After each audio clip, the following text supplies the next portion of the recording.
Donc, je vous présente maintenant la personne qui, à l'unanimité des représentants de l'organisation, a été chargée de vous faire la présentation sur Camus.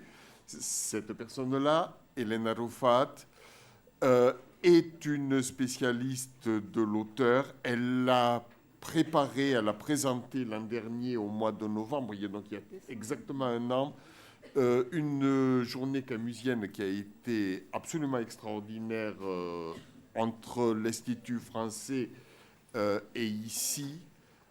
À l'Institut français, par exemple, il y a eu en plus une représentation très, très jolie de l'œuvre du premier homme. Donc voilà, je ne vous en dis pas beaucoup plus que ça. Je vous présente simplement une des grandes spécialistes de Camus.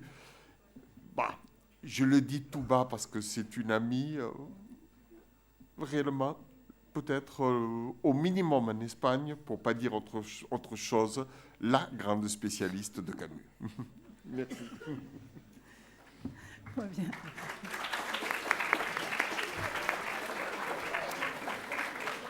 Voilà, bonjour.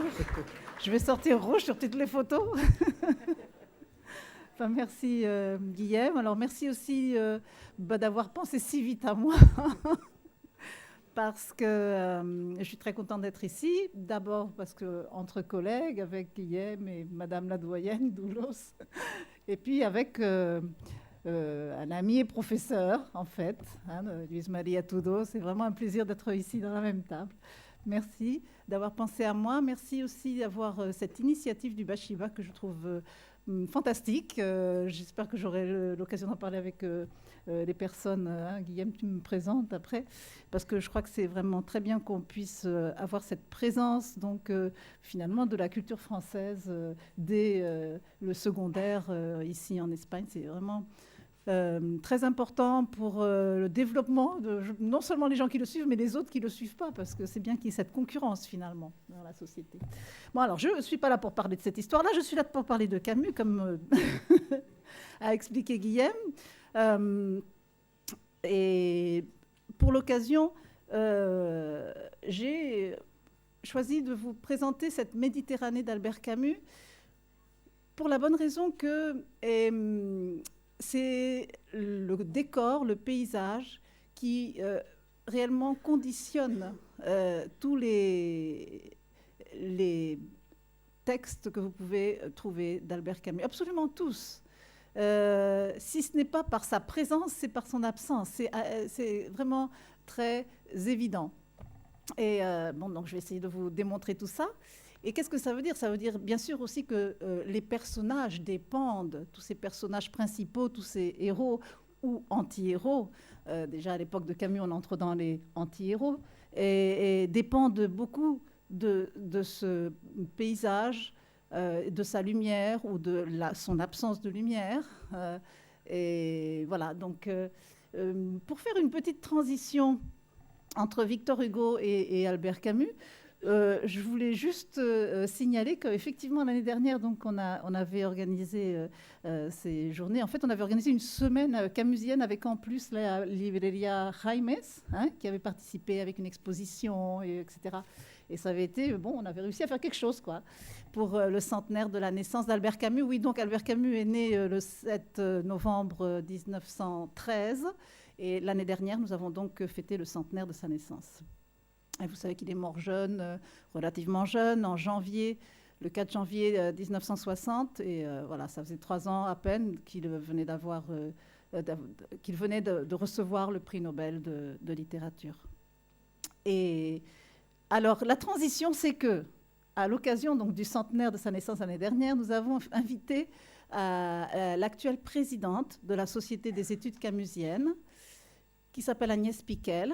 Et alors, Agnès Piquel, elle me paraissait, moi, la personne la plus évidente à inviter parce que, avant d'être camusienne, elle avait été hugolienne. Elle avait soutenu sa thèse de doctorat sur Victor Hugo. chose que les universitaires ne voyaient pas forcément d'un bon œil, de passer de Hugo à Albert Camus. Ils trouvaient que c'était finalement un peu tout dans la même ligne du bien pensé social, on va dire quelque chose comme ça.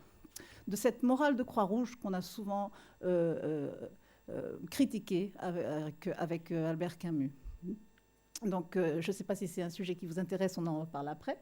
Mais voilà, donc ça, c'était un peu ma transition entre ces deux auteurs, avec cette pensée pour Agnès Piquel. Alors, j'ai bien sûr joué pour le titre de cette présentation avec le titre du texte le plus connu d'Albert Camus, qui est L'étranger. Et ce roman est encore le numéro 1 des ventes de Gallimard dans tout le monde. Bon, absolument tout le monde. C'est le numéro 2 de la collection Folio. Mais c'est le numéro 1 en vente encore aujourd'hui de Gallimard. Et c'est pas pour rien, probablement. Probablement. Et, vous le savez, cet étranger, ce titre implique beaucoup d'interprétations, c'est-à-dire ce n'est pas seulement un étranger au sens où on peut le comprendre le plus facilement, qui est d'une autre nationalité, on va dire comme ça. Mais clairement, Albert Camus présente ici un étranger à la société, une personne qui se sent étrange à la société. Alors pour ça,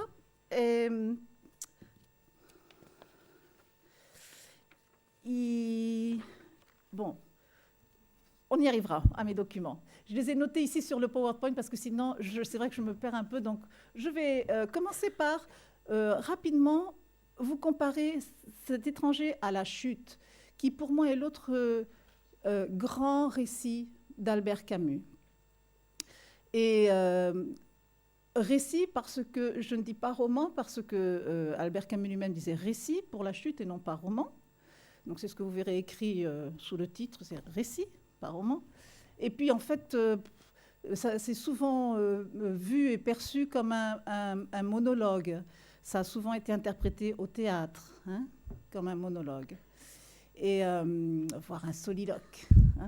Et alors, c'est très surprenant de mettre en parallèle ces deux textes, parce que je ne sais pas si vous vous souvenez, si vous avez déjà lu, j'espère que oui, L'étranger.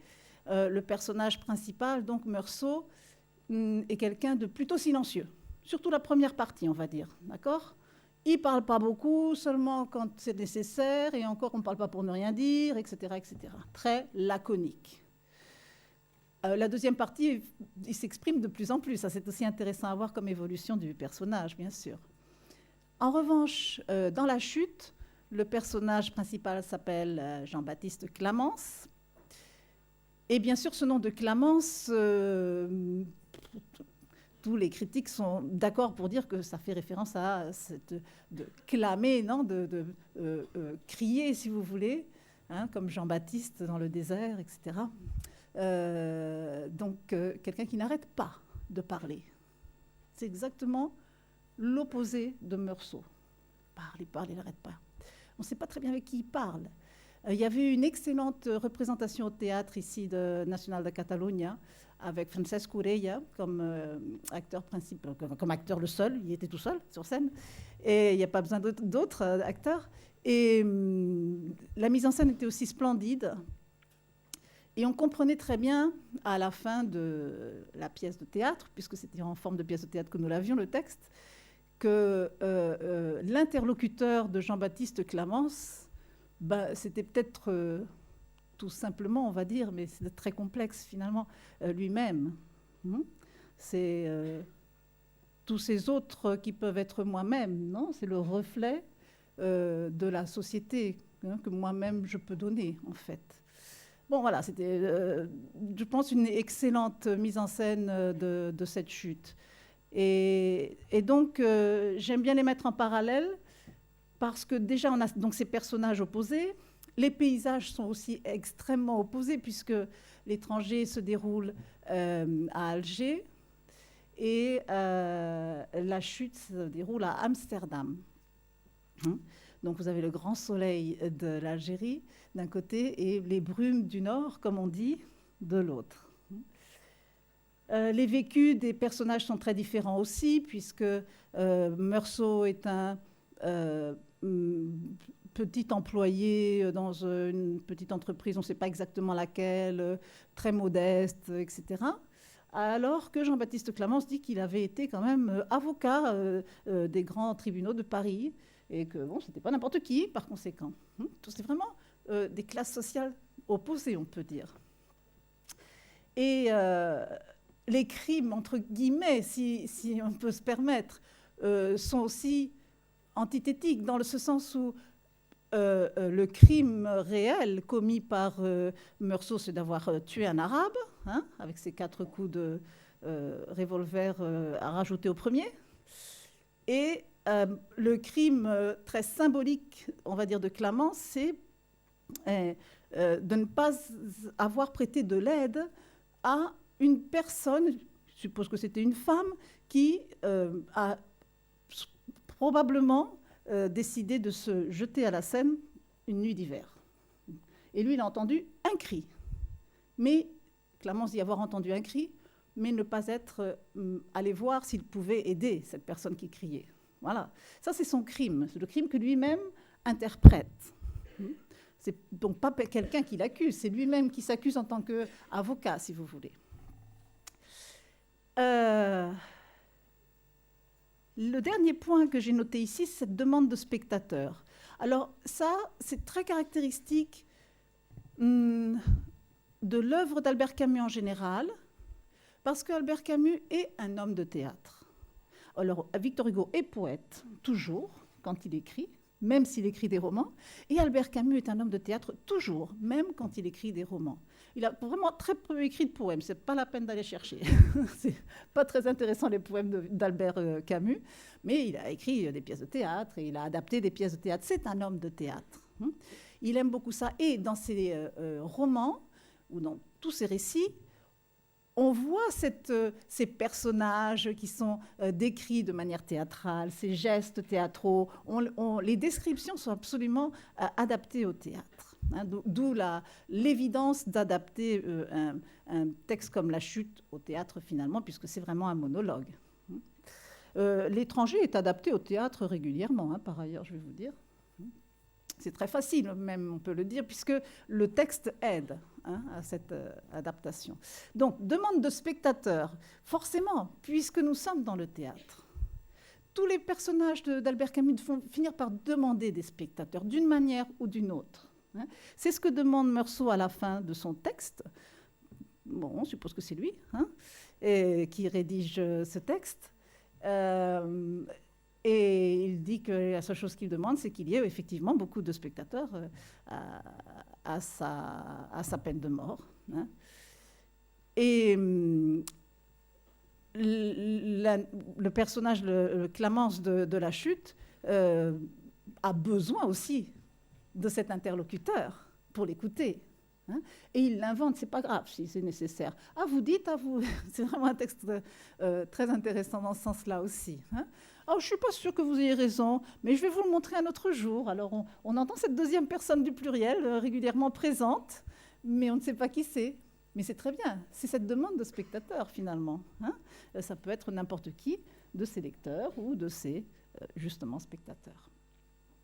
Voilà, alors ici, le deuxième grand point que je vous ai mis, c'est ce rappel des 3 cycles camusiens. Je ne sais pas si vous êtes au courant. Et pour ces 3 cycles camusiens, vous avez ce document 0, donc on m'a dit qu'on vous les avait mis dans l'ordre, il devrait apparaître le premier. Et il y a recto verso. D'un côté, vous avez un texte de La mort heureuse d'Albert Camus, un fragment, où vous allez trouver un personnage, si vous ne le connaissez pas, je vous invite à le connaître parce qu'il ressemble étrangement à Meursault, puisqu'il s'agit de Meursault. Vous le voyez ici, la première page que vous avez en dessous de 0, Albert Camus, La mort heureuse. La première ligne, vous avez ça, arrivé à Bellecour, Meursault descendit avec Emmanuel qui chantait. Et Meursault a un prénom, il s'appelle Patrice Meursault. Et c'est le proto-étranger, si vous voulez. Hein. Le Meursault avant la lettre, c'est Meursault. Alors on peut se demander pourquoi maintenant il y a un U au nom, pourquoi il n'a plus de prénom dans l'étranger. Hein. On peut se poser des questions à ce sujet-là, mais c'est clairement... donc Camus n'a pas voulu publier La mort heureuse de son vivant. C'est un livre qui est posthume, si vous voulez. Relativement vite, il a été publié après sa mort, vers les années 70. Relativement vite, parce que l'autre texte a été publié beaucoup plus tard, c'est pour ça que je dis ça comme ça. Et donc, il considérait que c'était vraiment un ouvrage qui n'était pas achevé, qui n'était pas de la qualité qu'il voulait. Donc, ici, vous avez ce texte qui, d'après Camus, n'appartiendrait pas, si vous voulez, à son premier cycle. Albert Camus lui-même, dans ses carnets, alors vous lirez, je vous ai fait un texte assez long, mais bon, pour que vous puissiez le lire vous-même avec plaisir. En revanche, de l'autre côté, je vous ai fait cette chronogramme des textes de Camus organisés en 3 cycles. Mais ce n'est pas moi qui fais les 3 cycles. Les 3 cycles, c'est Albert Camus lui-même qui les a déjà prévus en 1940, alors que... Donc la première fois où il parle de ces 3 cycles, c'est en 1940, dans ses carnets, alors qu'il n'a pas encore publié L'étranger. D'accord ? Mais déjà, il a fini. Alors, il a fini la rédaction. Vous avez ici donc ces chronogrammes qui indiquent quand dans les carnets, il parle du début de la rédaction d'un texte ou l'autre, et quand le texte est finalement publié. Quand il y a des points d'interrogation, c'est que le texte n'est finalement pas publié du vivant d'Albert Camus. D'accord ? Et pour L'étranger, vous voyez qu'il n'est pas clair, en tout cas ce n'est pas clairement indiqué quand il commence à rédiger L'étranger. Parce que, bien entendu, ce qu'on comprend, c'est que la rédaction de L'étranger commence quand est abandonnée plus ou moins celle de La mort heureuse. Hein, vous voyez les points d'interrogation qui se chevauchent plus ou moins à la même date, vers 1938-1939. Et très clairement, Camus a cette idée qu'il va diviser son travail en 3 cycles. Que le premier cycle va être le premier cycle qu'il appelle celui de l'absurde. Alors, je ne vous ai pas mis les noms là, je vous les ai mis ici sur le PowerPoint. Et le cycle de l'absurde, avec un Dieu qui va le caractériser, qui est Sisyphe. D'ailleurs, Camus écrit, vous le voyez, en 1942, déjà sont écrits le mythe de Sisyphe comme essai philosophique, L'étranger comme roman, et Caligula comme pièce de théâtre. Pour Camus, c'était très clair, c'était une trilogie. Il fallait que les 3 textes soient publiés ensemble. Et ces 3 héros, on va dire, de ces textes, Caligula, Sisyphe et L'étranger, étaient des représentants de l'absurde à différents niveaux, si vous voulez. Mais autant l'un que l'autre, à différents moments de l'histoire aussi, si vous voulez, mais autant l'un que l'autre, c'était tout de même des représentants de l'absurde social, si vous voulez. Philosophique en dernière instance, mais d'abord social. Et il propose son travail comme ceci, comme une trilogie, pour illustrer cet absurde. Oui. Il propose ça à qui ? Il propose ça à André Malraux, qui, à travers Pascal Piat, rentre en contact avec lui. Et André Malraux dit « c'est magnifique, c'est splendide ». Il lui indique des corrections pour L'étranger. Il dit « mais de toute manière, vous ne faites pas d'illusions ».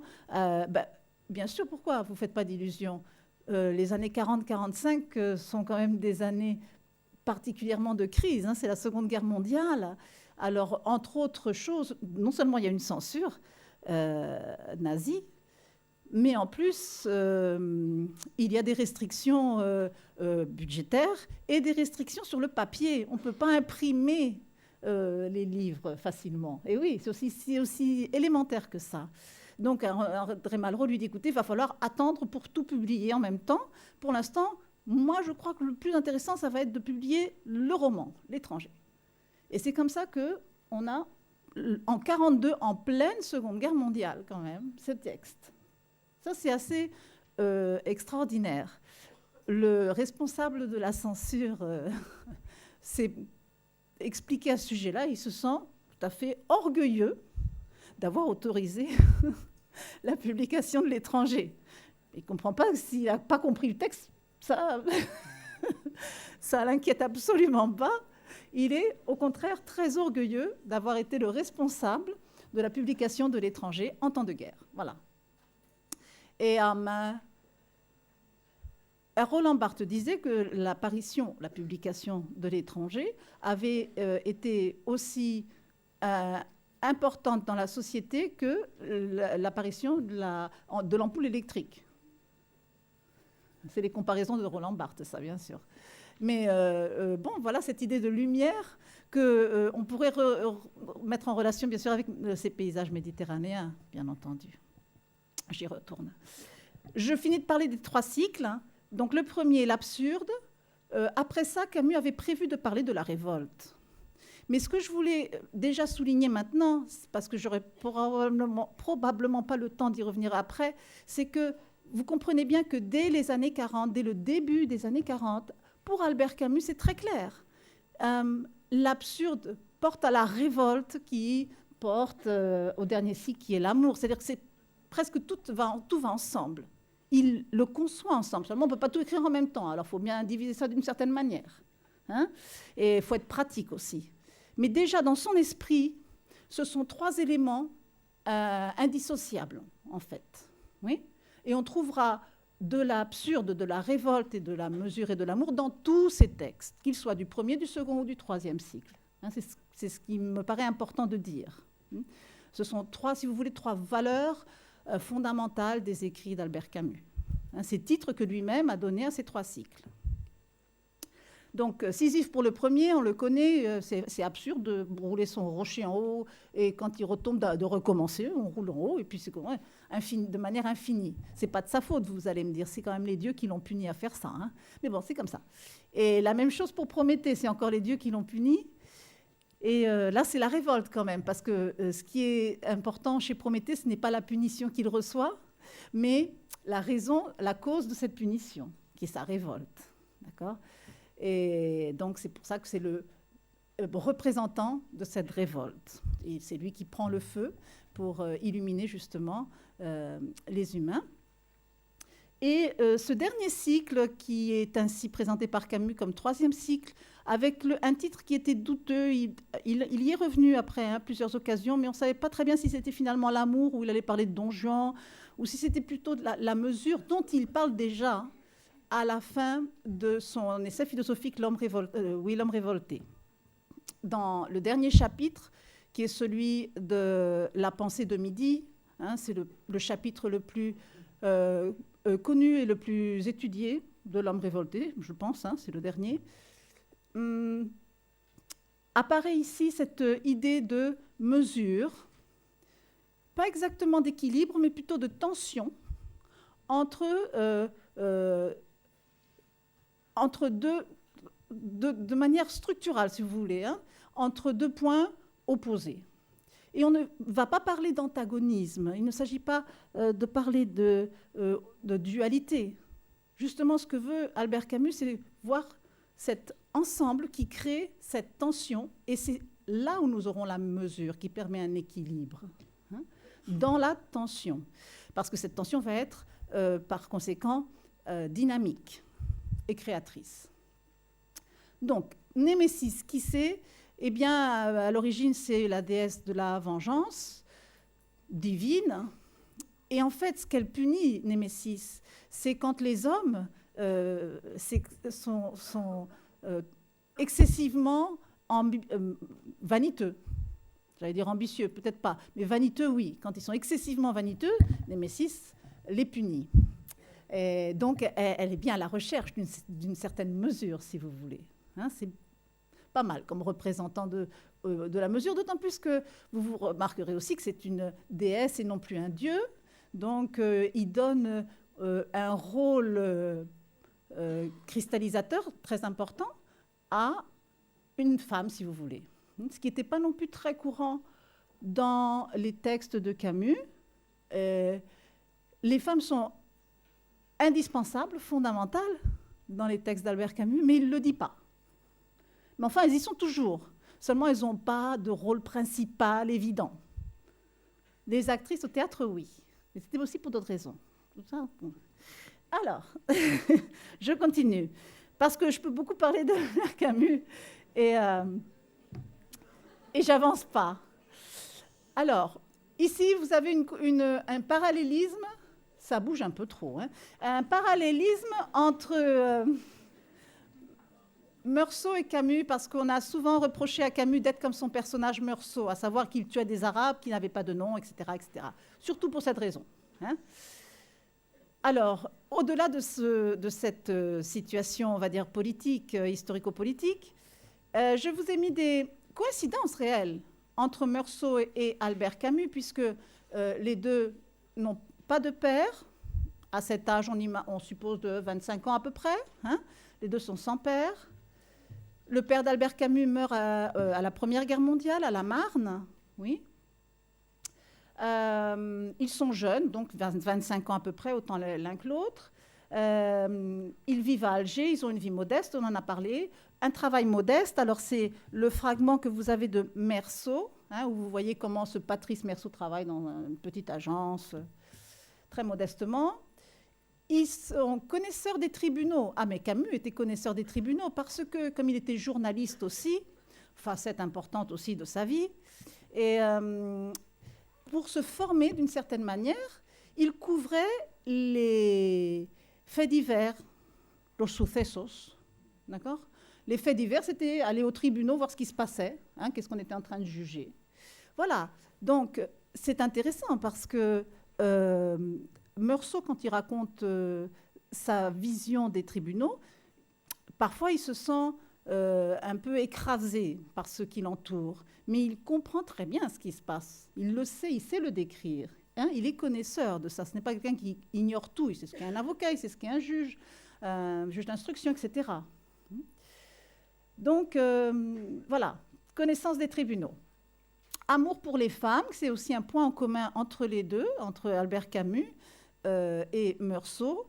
Ils aiment physiquement, ils ont besoin de cet amour des femmes.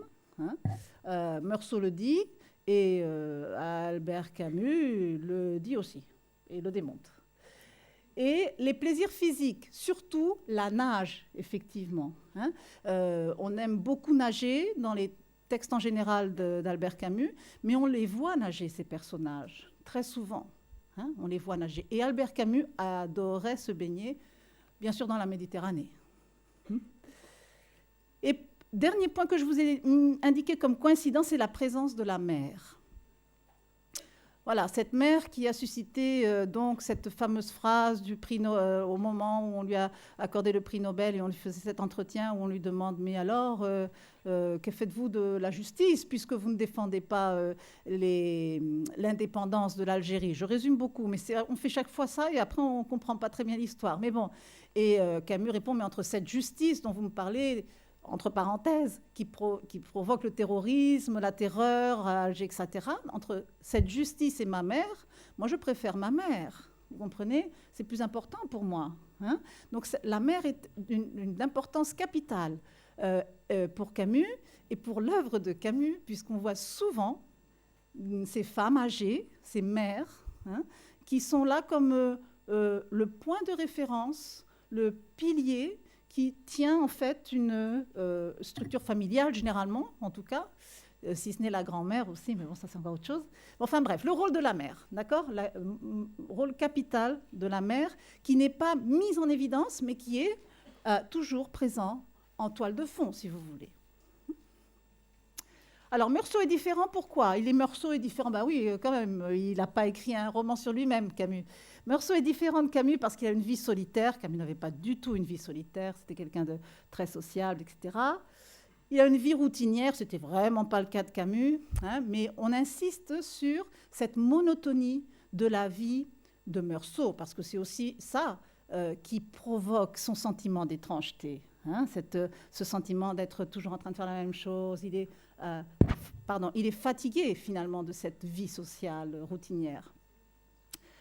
Il est très conventionnel. Alors, il est très conventionnel, Meursault, chose que Camus ne l'était pas autant. Et là, pardon, je vous ai recopié, en fait, un fragment de l'édition, de la préface à l'édition américaine de L'Étranger. C'est un texte très connu, par la critique camusienne en tout cas, où Camus résume ce qu'il veut transmettre à travers ce personnage. Vous remarquerez qu'à la deuxième ligne de ce texte, j'ai souligné le trait paradoxal. Je lis. J'ai résumé L'Étranger il y a très longtemps par une phrase dont je reconnais qu'elle est très paradoxale. Mais ça, c'est la grande caractéristique structurale d'Albert Camus, être paradoxal. C'est ces deux points en tension qui s'opposent. Ben oui, on a besoin des deux. On a besoin d'être dans le paradoxe pour provoquer la pensée, pour provoquer la réflexion. Oui. Donc, il faut être paradoxal. Qu'est-ce qui est paradoxal? Deux points. Dans notre société, tout homme qui ne pleure pas à l'enterrement de sa mère risque d'être condamné à mort. Alors voilà, il faut chercher le rapport quand même.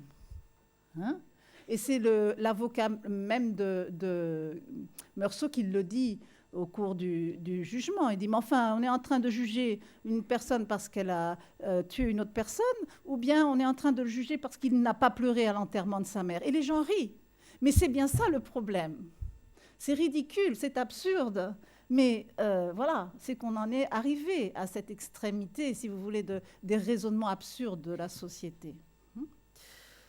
Et l'autre phrase que je vous ai soulignée, c'est quand Camus lui-même écrit « Meursault ne joue pas le jeu ». Alors, je l'ai souligné parce que Camus le dit. Et Camus veut donc, a priori, peindre un héros, qui est un anti-héros, qui ne joue pas le jeu. Mais ça ne se voit pas beaucoup. On a plutôt l'impression qu'il est très conventionnel, Meursault. Un petit peu distant, un petit peu froid, mais très conventionnel. Pour le froid et distant, moi je fais ma parenthèse ici, mais je dis toujours la même chose, c'est que quand même il faut insister sur le début de ce texte qui dit « Aujourd'hui, maman est morte » et qui dit « maman ». Maman est le mot le plus tendre que l'on ait dans la langue française pour parler de sa maman, de sa mère. On n'a pas de mot plus tendre que celui-là. Donc, il fait le maximum, là, en tendresse. Oui, c'est pas quelqu'un de froid qui dit « maman est morte ». C'est pas ma mère ou d'accord, la veuve de mon père. Je sais pas, on pourrait trouver beaucoup de formules très distantes. Mais ce n'est pas du tout le cas, au contraire.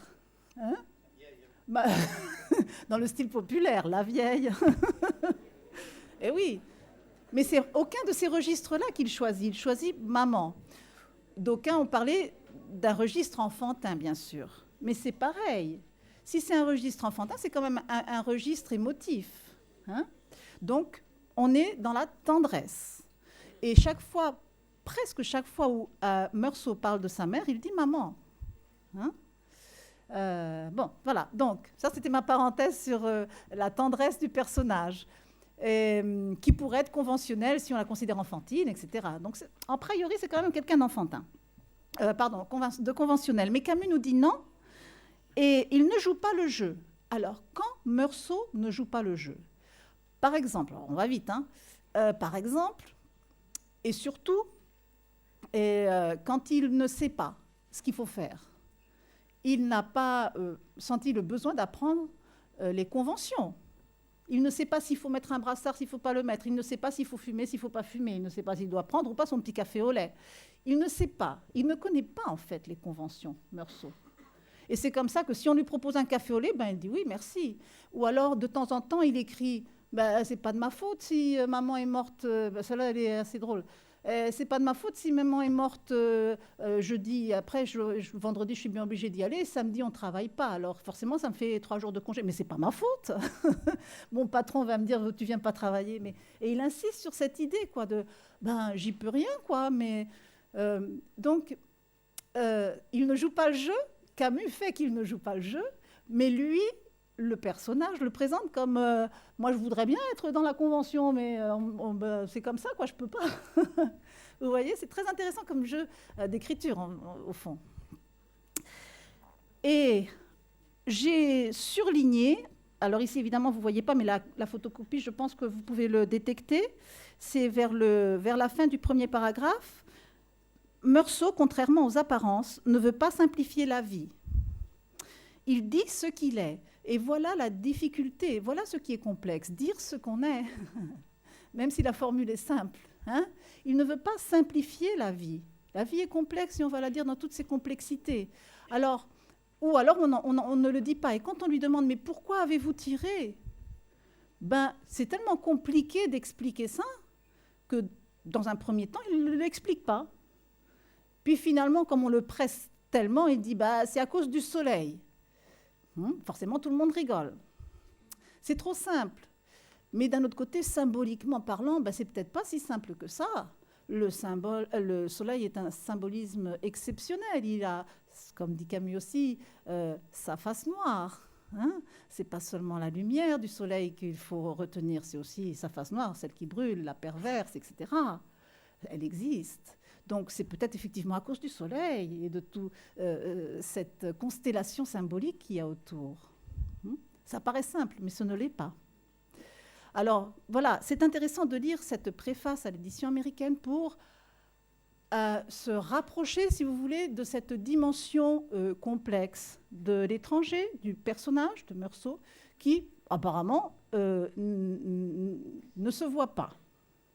Mais on peut l'étudier. Hein. Je vous invite effectivement à le faire. Je crois que c'est là où on est heureux de pouvoir lire le texte en version originale et de voir effectivement tous ces détails, tous ces petits secrets finalement qui apparaissent de l'écriture.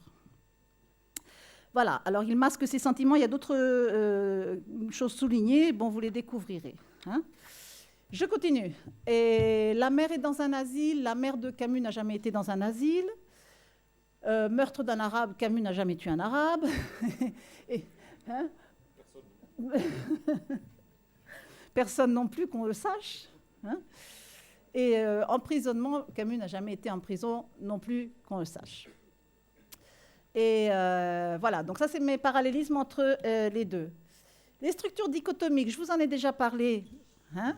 Donc ici c'est en fait une sorte de synthèse de la question.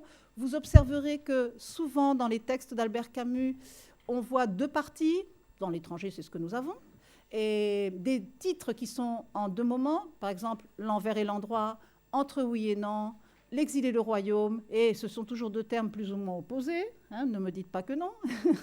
Voilà. Donc ça, c'est une constante structurelle chez Albert Camus. La question donc de l'altérité du double, c'est logique, est constamment traitée. L'exemple de la chute, en ce sens, est assez évidente, puisque, je vous l'ai dit, non, cet interlocuteur, cet autre, après tout, c'est peut-être bien moi-même, donc c'est cette altérité qui m'identifie, finalement. Bon, je vous laisse réfléchir. Hein. Et tout ça pour arriver à cette conclusion de dire, c'est vrai qu'on est... on manipule, on travaille avec des structures dichotomiques, hein, mais ça ne veut pas dire que nous soyons dans un système manichéen. Hein. Le système manichéen oppose donc les deux points dichotomiques, et c'est tout. Ici, non. Au contraire, on travaille la tension. On travaille le dialogue entre ces deux points opposés. Et c'est là où est la richesse de tout, de Camus, de ses textes, etc. Paysage méditerranéen. Voilà, paysage méditerranéen, je vous en ai mis ici deux. On les voit bien, oui, ça va. Ah, on les voit mieux que sur l'écran de... Ouais. Super. On les voit bien. Donc, en haut, à droite, c'est Tipaza. Hein, les ruines de Tipaza, où Albert Camus aimait tant aller se promener. Il y a plusieurs strates, et bien sûr les dernières, c'est les romaines. Hein, mais on voit aussi des ruines grecques, il y a des ruines phéniciennes aussi. Hein. C'est un site archéologique absolument exceptionnel, Tipaza. Et voilà, je lis le texte d'Albert Camus dans ce retour à Tipaza, qu'il réalise dans les années 50, donc après la publication de L'étranger, tout ça. Hein. J'avais toujours su que les ruines de Tipaza étaient plus jeunes que nos chantiers ou nos décombres. Le monde y recommençait tous les jours dans une lumière toujours neuve. Bon, alors cette confiance en cette renaissance, oui, c'est une autre caractéristique de la pensée camusienne. Une renaissance à ce niveau-là très profonde. Alors il disait aussi que si la société était vraiment décourageante, par contre, il fallait avoir confiance en l'homme. Il faisait vraiment une différence entre les deux catégories, si vous voulez. Une chose, c'est la société qui n'arrive pas à s'en sortir, qui va d'une guerre à l'autre, etc., etc. Et l'autre, c'est l'être humain. Bon, l'être humain, il y a des chances. Tout n'est pas perdu avec l'être humain. Il peut renaître. Bon, comprenez que d'une génération sur l'autre, quoi. Hein, ne me faites pas dire ce que je ne dis pas non plus. Et de là aussi, l'évidence de la portée symbolique et autres du titre de son dernier texte connu, hein, qui a été aussi donc posthume, qui est Le Premier Homme. Là, je suppose que vous avez tous lu L'étranger déjà, mais le texte suivant à lire, si vous n'avez encore rien lu d'autre, c'est Le Premier Homme. Lisez Le Premier Homme d'Albert Camus, c'est un texte inachevé, c'est vrai, mais il nous apprend plein de choses. D'une part, il nous apprend comment Albert Camus a grandi, puisque c'est son alter ego qui apparaît. C'est un roman autobiographique, disait-il, hein, pour les genres. Il est original. Bon, un roman autobiographique. Et, comment il a grandi dans cette Algérie française, hein, c'est assez particulier. Et d'autre part, il nous montre le paysage donc, que l'on retrouve après dans tous ces textes. Cet personnage, ce héros qui grandit, qui est un premier homme et qui se sent premier homme, c'est toujours le même personnage qui apparaît finalement dans les œuvres d'Albert Camus. Ce personnage conscient de lui-même devoir commencer un nouveau moment de la société, si vous voulez. C'est ça, le premier homme. Hein. Alors, il fait un clin d'œil à Proust dans ce texte, en disant à un moment donné que, bon, chez lui, on est tellement pauvre qu'il n'y a rien des générations précédentes, c'est-à-dire chez d'autres membres de sa famille qui sont un peu plus riches, les oncles, etc. Bon, il y a la porcelaine de la grand-mère, la boîte de musique d'une autre tante. Enfin, il y a des souvenirs familiaux, des objets qui sont des souvenirs familiaux. Mais chez lui, non. Il y a juste le nécessaire, la table, les assiettes, les fourchettes, les casseroles, les chaises. Il dit parce que le temps perdu, dit-il, ne se retrouve que chez les riches. D'accord ? Voilà son clin d'œil à Marcel Proust dans Le Premier Homme. Mais bon, c'est cette idée-là, non ? de se forger, de se créer soi-même, finalement. Hein, être le premier homme, toujours. Première femme aussi, hein ? D'accord ? Bon, et qu'est-ce que je vous ai mis d'autre ? Ah non, pas encore. Pardon. Ah si, le 3, non ? Je ne sais pas pourquoi on n'a pas vu le 2, mais bon. Le 3. Le 3, c'est un texte de Thierry Fabre, qui est actuellement le directeur du musée...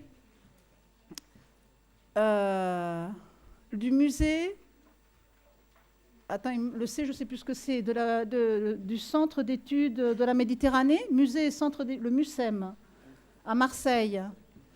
C'est le MUCEM, musée et centre d'études de la Méditerranée, peut-être. Je ne sais plus très bien le C, le E. Hein? Bon, il est actuellement Thierry Fabre, le directeur de ce musée. Et donc, ce que je veux dire, c'est que nous sommes devant un texte écrit par... a priori un spécialiste de la Méditerranée.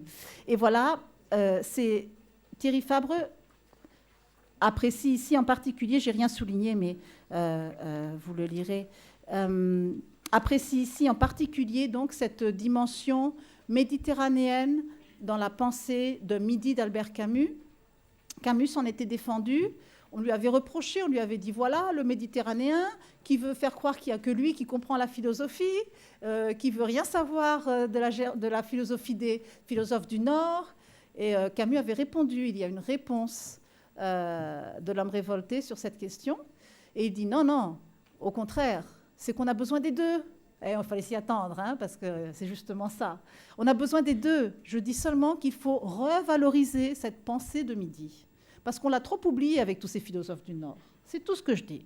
Hein, et avoir en tête les deux, la philosophie du Nord et la philosophie du Sud. Bon, ça, je laisse ça comme ça. Et donc, ici, Thierry Fabre reconnaît bien cette caractéristique d'Albert Camus.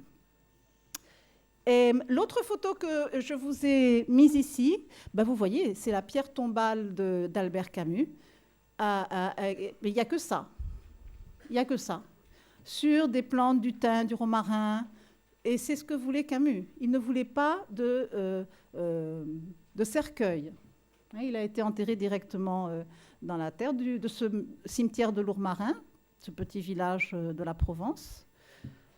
Et voilà, donc la pierre, pour l'instant, la tombe est entretenue par sa fille, Catherine Camus, et elle le fait de son mieux, alors que souvent on la critique, on lui dit « mais vous pourriez mettre quelque chose de plus beau, vous pourriez mettre des roses, vous pourriez mettre des... » Ouais, ces gens-là, ils ne savent pas, mais c'est Camus lui-même qui voulait que ce soit comme ça, quoi. Et donc il avait besoin de cette terre méditerranéenne, et voilà, c'est l'idée qu'il en avait, que même après la mort, il en aurait besoin. Et il est là. Enfin, ce qui reste de sa dépouille, quoi. Voilà, donc d'autres références. Moi, je crois que je vais un peu alléger toutes ces références que vous avez ici. Si vous en voyez qui vous intéressent, vous me posez des questions après, puisque je vois quand même des gens qui regardent comme ça. Et j'ai mis des noms ici, oui, de Nietzsche, Odysio, Grenier et Char. Nietzsche, c'est quand même la grande référence philosophique, hein, d'Albert Camus. Avec Nietzsche, c'est tous les Grecs qui reviennent aussi, hein, tout le monde grec qui revient.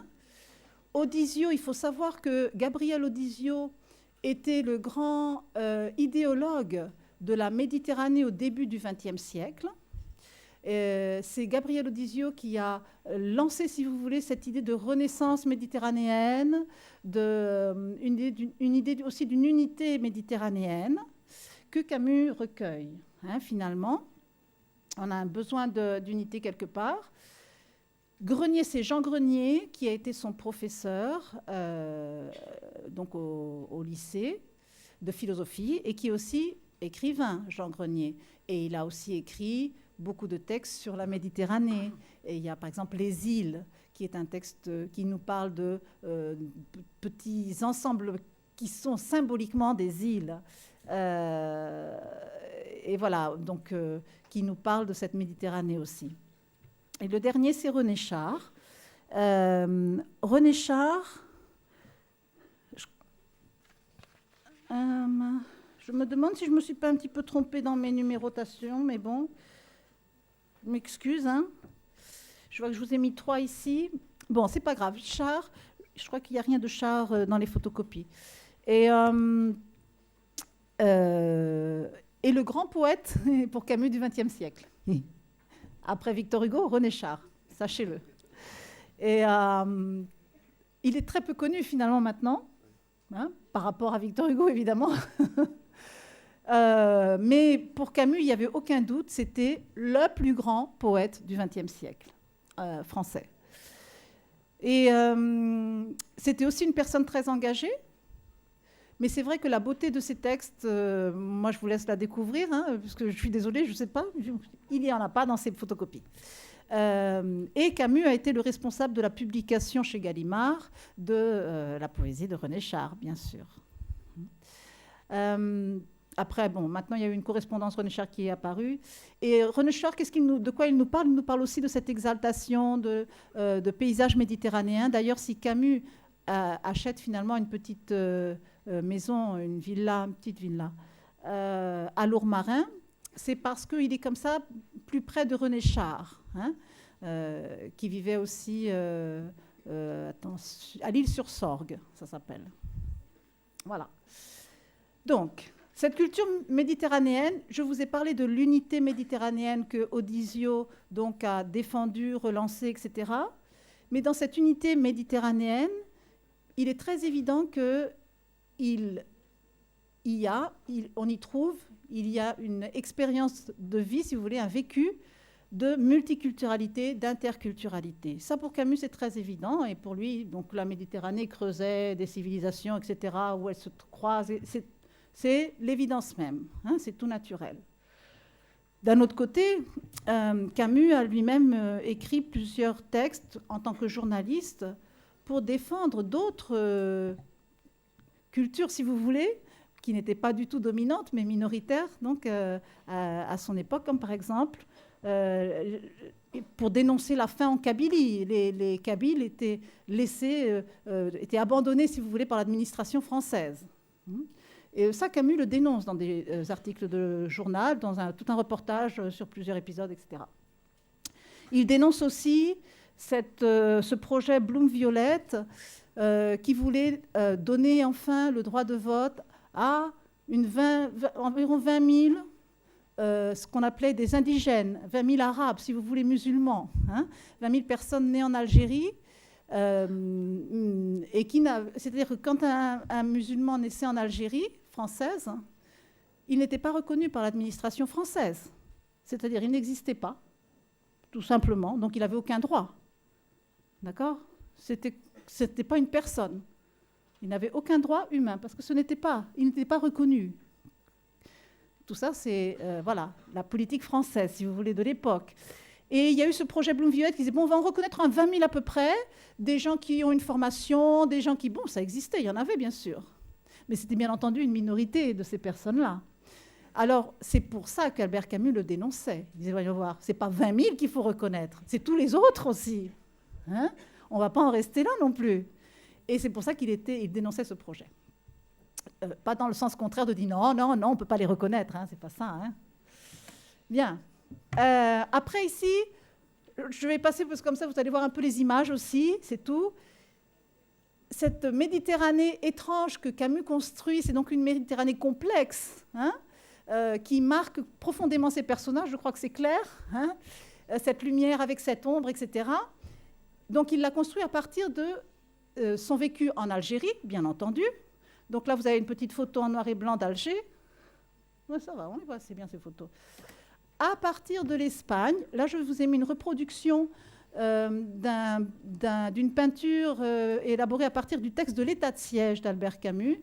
L'État de siège est une pièce de théâtre d'Albert Camus qui reprend, si vous voulez, l'allégorie de la peste. Mais dans l'État de siège, la peste est un dictateur. Voilà, et c'est très intéressant, c'est vraiment un texte exceptionnel. Et là, ici, je ne vais pas résister à la tentation de vous lire justement le fragment que j'ai mis ici de l'état de siège, où la peste, dictateur, la peste, arrive dans la ville de Cadix, d'accord ? Et il dit non, vous avez besoin de moi, ici tout fonctionne très mal dans cette ville. Alors, voilà ce qu'il dit, ce dictateur, la peste. Jusqu'ici, vous mouriez à l'espagnol, un peu au hasard, un mort par-ci, un mort par-là, celui-ci dans son lit, celui-là dans l'arène. C'était du libertinage. Mais heureusement, ce désordre va être administré. Une seule mort pour tous, et selon le bel ordre d'une liste. Alors, il a une splendide secrétaire à côté de lui qui a la liste en question et qui raye des noms sur la liste et fait que les gens meurent. Alors, évidemment, cette splendide secrétaire, quand elle enlève son... imperméable qu'elle porte, eh ben, elle découvre qu'elle est la mort. Hein, c'est bon, tout ça c'est très théâtral, je vous l'ai dit, c'est du théâtre pour l'occasion. Et l'Espagne, je dis en rêvant de l'Espagne parce que Camus n'a donc jamais mis les pieds en Espagne si ce n'est aux îles Baléares. Et il connaît l'Espagne à travers les textes qu'il a lus et qu'il admirait des auteurs espagnols classiques, et moins classique, et c'était un fanatique, si vous voulez, un grand admirateur, on va dire aussi comme ça, de García Lorca, par exemple. Hein, mais de Calderón, de Quevedo, etc. Aussi. Donc, il élabore une image, si vous voulez, de ces Espagnols, de cet esprit espagnol. Et après, ce qu'il connaît très bien, Camus, c'est tous les réfugiés espagnols qui arrivent en Algérie. Des réfugiés politiques, si vous voulez. Donc, c'était généralement des libertaires et donc des personnes qui défendaient des idées de liberté. Et ça, pour Camus, c'était le plus admirable, des gens qui avaient donné leur vie pour une valeur comme la liberté. Voilà, ça c'est pour Camus le maximum, la meilleure ou la caractéristique la plus remarquable d'un personnage principal, qui sera sûrement un anti-héros, mais c'est défendre la liberté. Et tous les Espagnols, en ce sens, pour Camus, étaient des héros. Tous ces Espagnols vaincus, bien sûr. Voilà, donc c'est pour ça qu'après, vous avez cette liaison avec les libertaires espagnols dont il disait « C'est de vous que quelques-uns d'entre nous ont appris à se tenir debout et à accepter sans défaillance le dur devoir de la liberté. Pour l'Europe et pour nous, souvent sans le savoir, vous avez été et vous êtes des maîtres de liberté. » Moi, je trouve que c'est assez magnifique comme reconnaissance de cette dette envers le sacrifice, si vous voulez, humain espagnol. L'Italie, ouais, ok.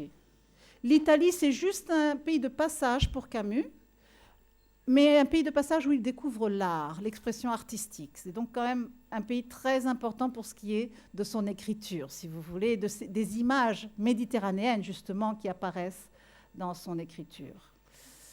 Et l'esprit grec, je saute un peu, parce que sinon vous allez être trop fatigué à cause de moi.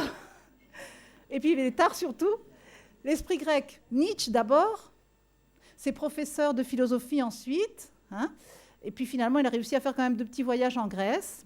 Mais pour lui, donc, Hélène la grecque était cette grande représentante de l'esprit grec. On le laisse comme ça.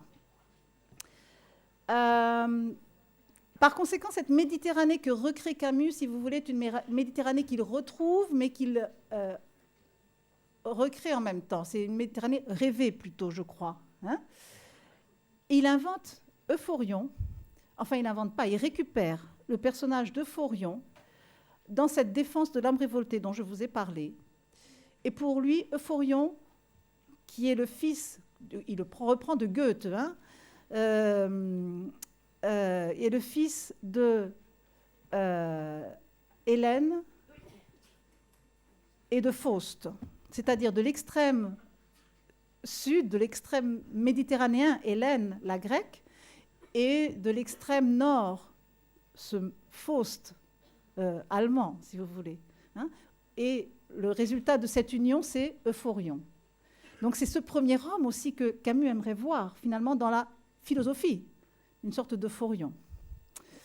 Ça serait comme un éternel premier homme méditerranéen. Euphorion, ça serait peut-être le mythe de Camus à mettre en évidence. Bon, ça c'était la présence, voilà, mon point d'humour un peu pour finir.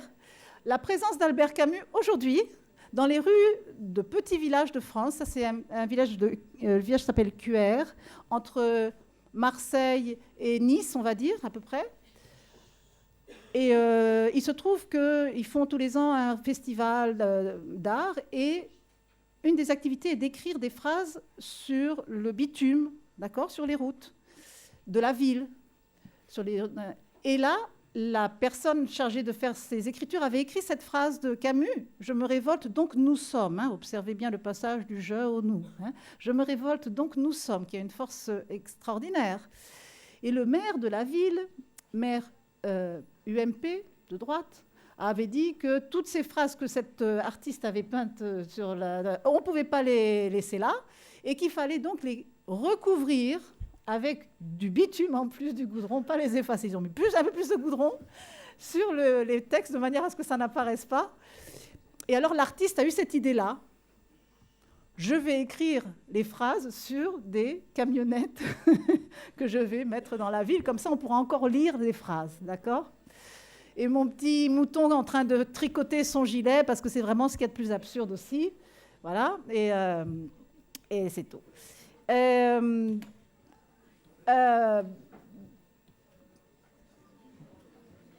Il y a encore beaucoup de choses à dire, mais moi, j'aime beaucoup finir sur la question de liberté, justement, dans Camus. Je crois que c'est la grande caractéristique, la grande force de ces personnages. Une liberté qui n'est pas toujours évidente, mais que j'espère avoir fait comprendre que même chez Meursault, elle est présente. Hein. Et alors, ça, vous l'avez là. C'est les dernières photocopies que vous avez, hein, je pense, oui. Voilà. C'est ce livre qui s'appelle « La postérité du soleil », qui est un livre que devaient publier ensemble Albert Camus et René Char, avec des photos d'une photographe qui s'appelle Henriette Grinda, de cette Provence, du sud de la France. Et les textes ont été écrits à partir des photos. Ce ne sont pas des photos pour illustrer le texte. Vous comprenez, c'est exactement le contraire. Hein, c'est des textes qui veulent illustrer la photo, si vous me permettez, hein, le paradoxe. Hein. Donc, il devait écrire des textes aussi bien René Char qu'Albert Camus, mais René Char dit qu'il était un petit peu flemmard pour ça, et que finalement, Camus est mort, et lui, René Char, n'avait pas écrit ses textes. Alors, il a écrit une préface et une postface absolument magnifiques au texte, et le livre édité, finalement, ce sont 30 photos, avec 30 textes extrêmement poétiques d'Albert Camus, pour le coup, hein, d'une grande valeur poétique et très court, donc. Voilà, les deux exemples que je vous donne ici, dans ces photocopies, vous les voyez, et ici, j'en donne encore deux autres. Le premier sur les photocopies, c'est ces toits très de tuiles, hein, où on entend cette voix qui dit « Ici veille sous des boucliers d'argile tiède un peuple de rois. L'herbe pousse entre les douces tuiles rondes, l'ennemi et le vent, l'allié, la pierre. » L'importance de la pierre qui résiste, qui reste, si vous voulez. Hein. C'est très fort dans cet imaginaire méditerranéen pour Camus. Ici, les troncs, des vieux troncs de saule jaillissent des gerbes de branches fraîches. C'est le premier jardin du monde. À chaque aurore, le premier homme. Le texte a été écrit dans les années 50, c'est-à-dire avant de commencer la rédaction du roman Le premier homme, si vous voulez. Mais cette idée-là de renaissance du premier homme, elle est déjà dans ce texte poétique. C'est pour ça que je vous l'ai mis. Et la dernière, donc, que vous avez aussi dans les photocopies, que je trouve... Oui, on voit très bien, c'est une chance, hein, vraiment. Et donc, cette petite maison toute simple, vous voyez, une porte, une fenêtre, c'est tout. Un perron, et ici vit un homme libre. Personne ne le sert. Ah, c'est extraordinaire. C'est vraiment cette idée d'Albert Camus qui est présente dans cette image, en plus de ce texte si bref. Voilà, donc là... Non. Ouh, là, c'est pour faire joli, hein, c'est pas pour lire. Puis d'abord, vous l'avez déjà lu, j'espère. C'est la fin du premier...